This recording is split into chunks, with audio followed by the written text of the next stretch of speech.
Well, guys, 110 Crafting is here, and this right here is the new crafting guild. It looks honestly very fancy, from the outside at least, so this should be quite interesting. We've got the usual pottery wheels, a painting table, which I don't think we can actually paint nowadays, can we? I don't think they've got painting yet. We've got a sink, we've got an oven, we've got all sorts. Yeah, I've got to say, these these examines, some of them in here are really nice, actually. So, yeah, I would recommend doing some examining. Not everything's got one, unfortunately, but there are some good ones, so I like that a lot. Okay, so first up, we have these starbloom flowers that we have to turn into starbloom thread on this spinning wheel. It's a few steps for this process, but we'll get there. Okay, so one flower is one thread. Two threads are one cloth on this loom over here, so you do need quite a lot of those flowery things. A little bit like smithing something. You design it over there, you then bring it to the drafting table, and at some point this can get damaged, and you've got to take it to the repair table, otherwise your progress will be a little bit slower, similar to heat. Tailor's dummy. So yeah, a bit of a process to make all this armor. The XP, at least for the plus ones or the plus zeros, not great obviously, but the plus fives I assume are quite juicy. Flashes, it's a bit like safe cracking in a way. When it flashes, you click on it and you get bonus progress. See, that's good. Rewarding active skilling, good. Good. That is a good thing. You can then adorn it, and yeah, the entire set, you get 105,000 XP. But you also lose everything. It's a bit like burial armor, the same kind of thing there. It's called the big armor here Ancestral, but they decided not to. They wanted to save Ancestral for something a bit more fantastic, I believe. That's the big magic old school armor, by the way. Get a miscut on your armor piece, but you can repair it at this station over here. It just takes a second, and then you can carry on as you were. So yeah, it just slows you down a bit. Like, you keep going, but it does slow you down slightly. Done with this Masterwork magic says they've given it tier 95 damage and massive amounts of tank at the same time. So for a lot of people, this could be incredibly good armor. There's more damage than Tectonic, more HP than Crypt, and you've got the damage over time effects when you take damage. So like this stuff could actually be like properly good. Percent crit from Elite Tectonic, but like I feel like you can just not die in this thing. Like, you don't die and you do tons of damage. That's actually kind of crazy. Magic power armor, it actually won't work with animate dead, so you don't get a bigger buff on that one, but it will work with darkness though. So darkness and this is still going to stack together incredibly nicely. The temporal anomaly spell to reset your cooldowns, and this is the biggest bonus you're going to get, like the highest possible chance right now. So yeah, potentially quite a lot of offense and defense all at the same time. So yeah, a little brutal if you're an iron going for Masterwork. You need 120 of each of these walls. Like, you can't like double up on one of them and skip another. No, 120 of each. So that might take a little while if you don't have that already. Bit better, 222 every few ticks, although this is still slower than Dragonstones, I must say. And it does also have the big input cost of needing this cloth as well, of course, which is a lot more expensive than that. Yeah, the drafting, getting 1.3k XP drops. Ooh, if only we could stay on the stage forever. But unfortunately, we do get sent over to the tailors at some point. But 3.2k there. Wowzers. 13k. Holy dude. Okay, yeah. Okay, this one is actually quite good. The only problem, of course, is yeah, it's a lot of materials to obtain this, like a lot. I mean, yeah, but surely you can get a better exam than just magical boots. That feels a bit undercooked. But hey, I've got some boots. How about that? Just on the eastern side of the guild, you take a crane down here, and it looks nice, doesn't it? It's a nice little mining area. You got your silver, you got your gold, I think, as well somewhere. Yeah, silver and gold. Nice. Yeah, New Cave and Everlight as well, just down here and in this place. Oh, it's pretty. And you can find some porcelain clay. I think this water can go different ways. And if you mine it by the water, it turns into soft clay straight away. See, there you go. Like, but otherwise you get the non-soft clay. Fallen, and then yeah, it's changed now. So now this one is the best to mine. Whether it's worth switching over, it's kind of up to you because it's not like watering clay is that hard, but that's what it looks like. Porcelain clay into urns, into firing them, then you add a dragon stone, which is actually a really good sink for them now. So, well, I mean, it's a decent sink. It'll get a few out of the game at least, which is good. But yeah, so right now dragon stones don't really have much of a sink apart from just, you know, very slowly making them into bracelets and then alking. So the fact they've actually given this like an actual other use, I am actually a very big fan of. I think that's a very good decision. Oh, one new urn for 2.9k rune crafting XP. I mean, it's something. I thought it would kind of last a bit longer and give a bit more, though, I'm going to be honest. Regular urn, which is very, very quick to make, you gain 1.2k XP, which, considering how slow they are to make, that is absolutely categorically just not really worth it at all, is it, unfortunately? Guys, we have good news. This is the best news of today. The longest item in the game is now longer. Augmented custom fit trim plate, masterwork, metal plate body, uncharged. Bam. But yeah, so verdict on these new urns, categorically not worth it, unfortunately. So that dragonstone sink that we kind of dreamed about, it's just kind of pointless. You may as well just use the lower level urns. There is no universe in which mining porcelain, making urns, adding a dragonstone is worth the extra like 1 point something k XP that you get from completing the urn. It's just a bit silly. Boost to make the bars, unfortunately, to 104. But yeah, we can see what jewelry we can make. Although I could say I'm a little bit underwhelmed by the effect, but we'll see. Maybe I'll be wrong. Per for this platinum jewelry, I mean that's like it's a decent amount, but platinum is so slow to mine that yeah, any XP you get here, like you're not gonna have thousands of it. Let's be honest, are you? Which basically reflects damage. Like it's like a souped-up ring of recoil, basically. Up to 10,000 damage per ring, which I imagine will get used up quite quickly. So, like better stats than Luck of the Dwarves in terms of combat stats. But yeah, I imagine you will be burning through quite a few of these because yeah, like there's no toggle or anything, so it is just 10,000 damage and then GG. A fair bit longer, so you know, possibly worth it in some places, but you know, ring slots are very competitive with like Reaver's Ring and Channelers and everything, so who knows, maybe it's a switch perhaps? Like the Nakatra big Slammer Jam, you know, maybe that's good to use there potentially. Maybe some other high reflect things. There's probably something at Zami that you could switch to, but is it worth it? I don't know. Well, good point there. Yeah, Raziel Reflect strat. If you like Power Burst Reflect, then have this as well, because it does buff any reflect damage that you do. So yeah, potentially quite good at Raziel. Yeah, I can see that. I can absolutely see that. One additional Stone Spirit or other spirit for the resource and 10% of the original XP. So potentially worth it here, because I mean you get like a bajillion Dark Animica. Assumes a spirit and gives you 10% XP. This whole, you know, for the resource and 10% XP. I don't quite know where that's going. Are we supposed to get a third one, but we just don't? More XP, and you lose out on potential Seren spirits because of your Grace of the Elves. You can't porter anything without it either. So this is just completely useless. To be honest, that thing is absolute garbage. Like there is no point using that whatsoever. Unless Stone Spirits, like I said, are crazy cheap on Mainscape, but even then, like missing out on a Seren Spirit is really bad. Okay, where Bracelet plant seeds. Oh my god. Jagex, I swear. Oh, it's actually a disaster. In the full farmer's outfit, auto waters your crops, but if you want to wear the bracelet to skip a stage, you've then got to water it manually. Like, that's just horribly inconvenient, isn't it? Like it's just horribly inconvenient. And like you'd have to water them, otherwise it's an increased chance of disease, and it's just like why? What are these switches for? I don't know. To harvest.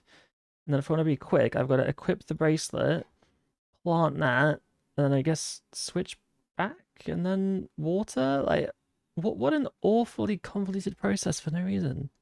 Necklace, which is honestly basically completely useless. We have this bracelet, also unfortunately completely useless. I mean, I guess you could do it on trees, like better on trees, but even then, it's just annoying to have to swap all the time. I don't like that at all. Mr. Zinzam here, and I've used 600 of my reflect damage already. That is quite a lot. Like, these rings, you're going to go through them so fast if you're using them, I reckon, so fast. Okay, so damage reflected is only damage that you actually take. If you resonance, it does not reflect. Same with devotion, it seems, as well. There's no deflection there either. Percent Zami, I have used 2,000 of my ring charges in less than 2 minutes. This is on 0%, so higher in rage, like this thing is just getting melted. Boom, boom, boom. Okay, so that probably did quite a bit of damage, and now my ring has 5,000 chargeless. I just did what, like 3,000 damage reflect extra? So maybe it's worth it as like a glacial cannon switch, maybe? But even then, that was like best case scenario. I did 3,000 more damage with the ring. But I guess it also made my reflect damage do 12.5% more, which I guess is quite a bit as well. Is quite a bit more. Like, that extra reflect is actually somewhat decent here, but it is a ring switch, something extra to do. So, I mean, debatably worth it, I suppose. Do a cannon spec or on the catcher slam, you probably get an extra like few thousand damage, which, you know, it's somewhat okay because of the increased reflect, but yeah, it's debatably worth it still. You can only use like a Reaver's ring as your other switch, because if you have like the Channeler's ring or something, it's got the 9-second debuff. So if you're switching and using one of these rings, it's just not worth the switch whatsoever. Switch your rings, right? So that you could Reaver's cast ability, equip retribution for the hit on you, oh god, people are gonna do that, and that's gonna be really annoying. So yeah, be doing something a bit like this, which is just honestly kind of horrendous. But technically, you could keep switching and get the best of both worlds, which just sounds horrible. Alright, I'm a master crafter, sort of. I just got 107, which means I can now make the rune crafting urns without a boost, which is good. And I've also got, plus 2 seconds focus window. No way, that's crazy. Okay, so this new amulet here as well, what it does is gives you mega progress towards burial smithing, and that combined with the Masterstroke potion and smithing brawlers should be a little bit insane. So Masterstroke, burial gauntlets, and then we go boom, boom, boom. 14k per, holy, okay, that's quite good. Yeah, that works. That works. So guys, I think smithing might be quite fast. I think ideally, yeah, you do just do that with the Masterstroke, but yeah, like that barely uses any charges either. Like, so these amulets are actually very good. Spirit consumption, completely useless. Bracelet, a little bit annoying with the farming thing. You gotta switch and water. That's a bit awkward, but like, yeah, they're like okay out of 10. Though is a very big buff to smithing. You can only use it on burial, but honestly, the XP you get on burial there is nuts, especially with the Masterstroke and brawlers, which if you've done your wildy events, you'll have quite a few of these most likely, so it's very good there. So yeah, new mining method here. If you stand right between here and click on the Necrite rock every now and then, you're guaranteed to get a Necrite spirit. It might be like 30 seconds or something, but just mine that. And then look at that. You just get so much ore really quickly. So it is a fair bit of effort, but yeah, getting that Rockatunity is obviously very strong, and Platinum doesn't give Rockatunities, so the Necrite is just like guaranteed to instantly give it after like 20 or 30 seconds. Alright guys, we have good news and bad news. We've made this new anklet, and the good news is we've made it. The bad news is it is literally just invisible on your character and you can't see it whatsoever, so yep. This thing has 3 different teleports on it. One of them is for Brimhaven Dungeon. This is all for clues, by the way, basically. So right in the top left of Brimhaven for potential scan clues around here somewhere, as opposed to going like Caramdulosin and up. The alternative, of course, is like Dungeoneering Cape down here. But this way, maybe you can like pincer your clue at least a little bit to get both sides or get the upper or lower levels. So that might be quite good. A fair way through at the moment. So you got some clues like here and around here, maybe. Unfortunately, out of range of the Aquanites, so you'll still have to find those, but you get a nice little box around you if you're doing an elite clue in this place. Couple of surges away from the downstairs.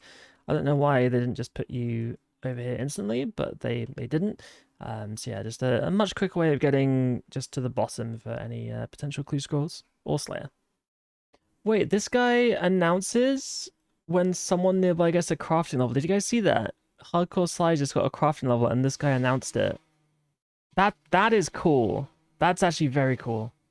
Okay, guys, so one thing we can do is now that I mined 100 platinum and made 100 anklets, we can add those teleports to a passage of the abyss, so they'll now be infinite forever. So here we go. Add those into there. We now have the Delver's Anklet forever. Fantastic. We have our 3 lovely teleports if we ever do clues again, which maybe we will one day. Okay, so to summarize my thoughts and feelings on this update, I thought I'd go over all of the rewards and have a little chit-chat about them, and then we can come to a bit of a conclusion of sorts. So I guess the first thing to start off with is probably the jewelry. So the jewelry, we have the reflecting ring, which it could be good for some people. I guess like level 3 skillers, like it's like an advanced ring of recoil basically, isn't it? There is potential for this thing being equipped in between attacks that you do, which sounds really annoying, so I hope that doesn't become a thing. It is arguably worth bringing as a switch for like a glacial cannon or an Akatra Kablam. So you can do that. It's a few thousand extra damage, but honestly, I don't think it's really worth it. And personally, I don't see myself using that, especially not as a camping ring over potential alternatives. Maybe if it gets cheap enough, there are some mid-level players who may benefit from this, as it is technically a DPS increase, so maybe that's for them. But it is like, what, 104 crafting or something, I think? So it's very high level if you want to Iron Man it. So a little bit doomed, but if you just buy it on the GE, maybe it's not so bad. With the necklace as well, which this one consumes an extra stone spirit to give you 10% of the mining XP. So an entire spirit for just 10% XP sounds not very good. I don't understand this one. Like, the wording on it makes it sound like you should get an extra ore, but you don't. So this thing is completely useless. This bracelet, as we mentioned earlier, like, it's sort of like farming switchscape. Like, you want the benefit from the outfit, like the full set outfit, but then you've also got this, which you want to have to skip a growth stage, so you'll be swapping your gloves out. It's just annoying and finicky. Like, why? Why compete with outfits? Why not let us put this in the outfit to count as a charge? Put charges in the outfit. That could have worked. But alas. Then we have the amulet, and this one is very good. It is essentially kind of buffing an already OP thing. Mostly looking at smithing here, by the way. So it gives 20% more progress when burial smithing, which if you drink a Master Stroke potion every 2 minutes and just use this, you get absolutely nutty XP. So that is absolutely the thing to use. It's got lots of charges too, so this one lasts a long time, especially if you're using Master Stroke just for like 4 hits. That one's really nice. Then this Anklet, I guess this one's for the cluers, isn't it? The teleportation stuff. Cluers are happy, so yeah, that one's okay. So no problems with there. So yeah, basically 2 good things and 3 terrible things. And well, I guess we should say 2 good things, 1 medium thing, and then 2 bad things, I would say. Yeah, 2 good, 1 medium, 2 bad. So yeah, and then after that, we have the urns, which I feel like these are almost good, but they're just kind of not. Like these rune crafting ones, or just like any of them really, like they take a long time to mine the clay compared to the counterparts that are a bit lower level. And you do get quite a lot of soft clay just by like rare drop table and stuff. So you end up with quite a stash of this. So you don't really have to spend that much time mining in the first place. But these ones, they're pretty slow to mine, and then it takes a while to make. And then obviously like the rune crafting one is a dragonstone, which is quite expensive as well for, marginal benefit over the predecessors. So it's like, it's kind of like whatever for that one. So yeah, I'm probably just going to stick with the lower level urns personally. I feel like they're better, at least for my Iron Man. And just, I don't know, they're going to be very expensive on Mainscape for not much reason. And then of course we have the starbloom armor, which is, well, I don't know, like the process for this, like it's like sort of cool initially, like you're making some stuff, that's alright, but then you kind of realize all you're doing is just like spending, like you're chucking in resources for everything just to get deleted by the end of it. Like you're not going to use this armor really. Like, it's just, I mean, it's there for what, a bonfire preset, if anything, but that's kind of about it, which just feels a bit strange. I don't know, like I almost want this to be useful, but it's just, I don't know, like all it is just XP, isn't it, really? Like, that's it. It is just simply for XP, and that's that. But then we have the Masterwork Magic Armor, and this thing is honestly kind of nuts, and a lot stronger than I ever anticipated. Essentially, it's got a higher damage bonus than Tectonic, a very good life bonus, like basically it's basically Crypt Bloom and Tectonic all in one. And it gives the melee Masterwork delayed damage effect, like you take a big hit, you take half of it now, and then half of it over time as well. So this thing, I really can honestly see being the preferred gear for kind of like the average player. Like this is like the goal magic gear, I think, for a lot of players. Like for the top end players, or somewhere where you don't get hurt as much, maybe you might want the Elite Tectonic instead. But yeah, honestly, like this is such a good all-round piece of armor. I'd argue that maybe it's a little bit too good.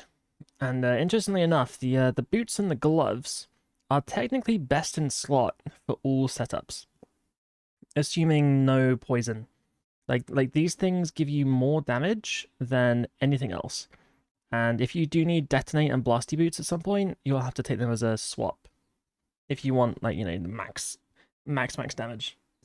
So yeah, this stuff is very, very good. So I wouldn't mind grabbing some of this, at least on my main account.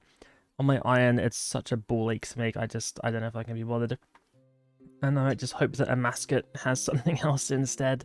So we'll have to wait and see. But yeah, overall, it's like an okay update, I suppose. It's no secret I'm not much of a fan of these 110s. Like this whole +5 thing, even though it's like a little bit different this time, it doesn't feel different enough for me to be like, yeah, this is cool. So honestly, I'm probably going to stick to the Dragon Stones when it comes to training crafting. Like, I don't really see much of a reason to engage with this. I feel like for this process, the XP, I mean, like, it gets decent in the end, but like, I'm pretty sure I'm better off just grabbing some Dragon Stones. But either way, the Crafting Guild looks awesome though. The puns on the examines are fantastic. So very big fan of those. Crafting Guild looks fantastic. I mean, just like every update really, like the art department, smash it out the park. And as for the crafting stuff, I mean, it's not for everyone, I must admit. And yeah, some people like it, some people don't. There is a lot of money to be made if you make the +4 armor and then sell it to aspiring comp capers. You can get a lot of money there if anyone wants a moneymaker. And pro tip for the bank, do your Falador diaries, because I haven't, because I'm a bad Iron Man. But yeah, that about sums it up for crafting. Hopefully you guys at least had a nice time today and enjoyed this video, and I will see you all again very soon for some more.